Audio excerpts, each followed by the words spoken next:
जय हिंद दोस्तों। मेरे चैनल डिफेंस तक में आप सभी का स्वागत है। मैं पर्सनली तौर पर अगर बीजेपी के अंदर किसी नेता को पसंद करता हूं तो विदेश मंत्री एस जयशंकर हैं, जिनकी दो टूक बातें मुझे बहुत पसंद हैं। खरी खरी वो अमेरिका से लेकर रूस तक को सुनाते हैं और अच्छा लगता है उनकी विदेश नीति को देखकर।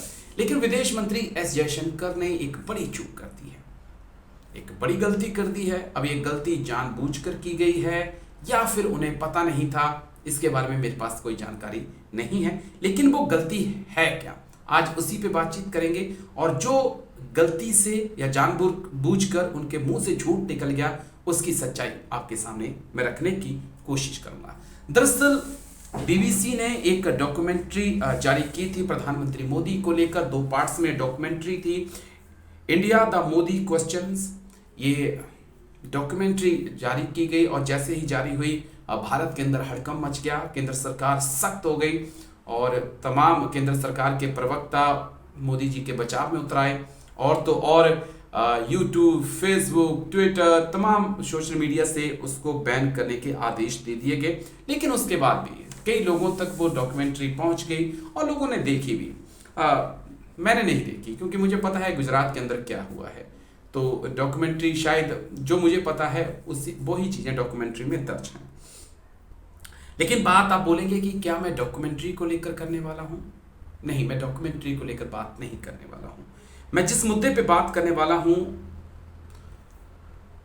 वो मुद्दा विदेश मंत्री एस जयशंकर से जुड़ा हुआ है। लेकिन कौन सा वो मुद्दा है, उसको जानने के लिए पहले आपको थोड़ा सा विदेश मंत्री एस जयशंकर को सुनना होगा, जो उन्होंने एएनआई को जो अपना इंटरव्यू दिया था उसमें कहा था। सुनिए जरा क्या कुछ उन्होंने कहा था।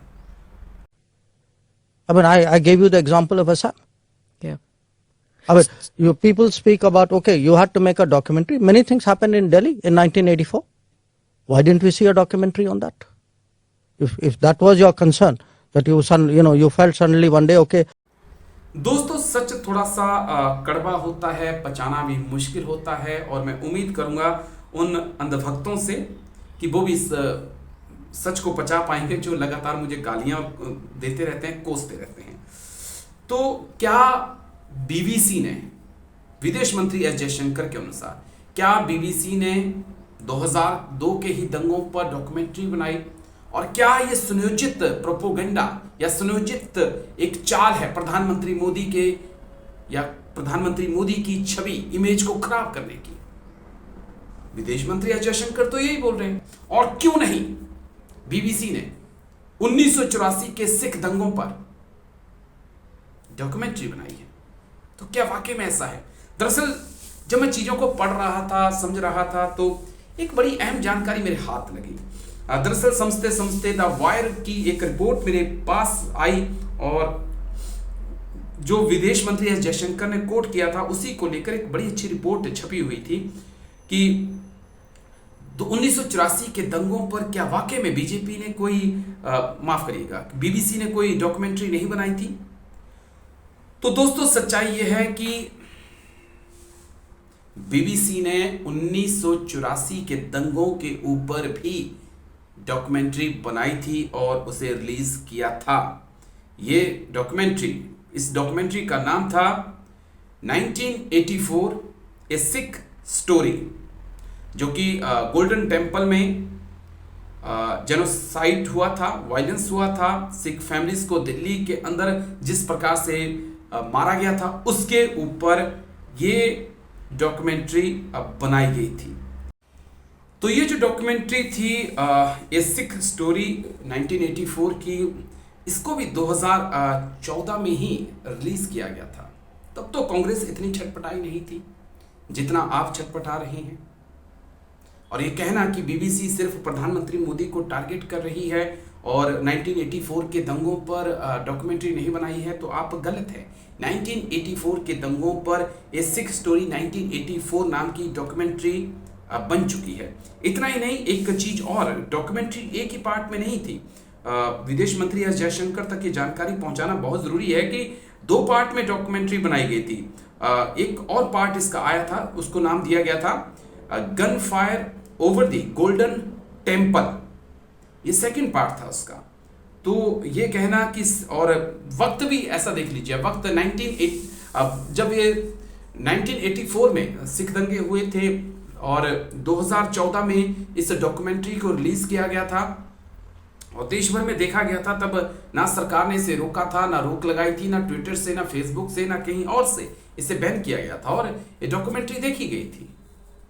और जब प्रधानमंत्री मोदी के ऊपर डॉक्यूमेंट्री बनती है तो उस पर बैन लगा दिया जाता है।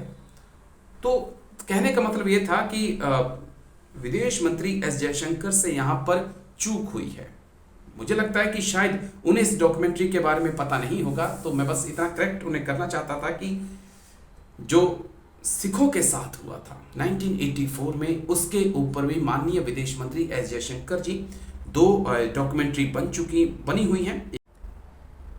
तो माननीय विदेश मंत्री एस जयशंकर को इतना मैं बताना चाहता था कि 2 डॉक्यूमेंट्री जो हैं वो सिख राइट्स के ऊपर भी बनी हुई हैं। सेकंड का नाम है gun fire over the golden temple और फर्स्ट जो डॉक्यूमेंट्री बनाई गई थी उसका नाम है 1984 ए सिख स्टोरी। तो मुझे लगता है कि कहीं उनसे चूक हुई है। इतना नहीं, प्रधानमंत्री मोदी जी और विदेश मंत्री एस जयशंकर जी, जो कश्मीर फाइल थी, क्या वो प्रोपोगेंडा नहीं था? अगर बीबीसी का प्रोपोगेंडा था तो कश्मीर फाइल भी तो किसी एक राजनीतिक पार्टी को बदनाम करने के लिए बनाई गई थी। और अब जो इंदिरा नाम की एक मूवी आपकी चहेती कंगना रनावत लेके आ रही है, वो क्या देश की आयरन लेडी को बदनाम करने की साजिश नहीं होगी? चलिए, ये तो आने वाला वक्त बताएगा। लेकिन यस, इतना जरूर है कि विदेश मंत्री एस जयशंकर से एक चूक हुई थी, तो उस चूक को हमने थोड़ा ठीक करने की कोशिश की है। उम्मीद है आपको वीडियो अच्छा लगा होगा तो लाइक शेयर सब्सक्राइब जरूर करिएगा, शेयर जरूर करिएगा ताकि और लोगों तक भी हमारे वीडियो पहुंच पाएँ, क्योंकि आजकल YouTube हमसे नाराज है और वो हमारे वीडियोस को खुद शेयर नहीं कर रहा है, ना जाने क्यों। चलिए, शुक्रिया, नमस्कार, जय हिंद, वंदे मातरम।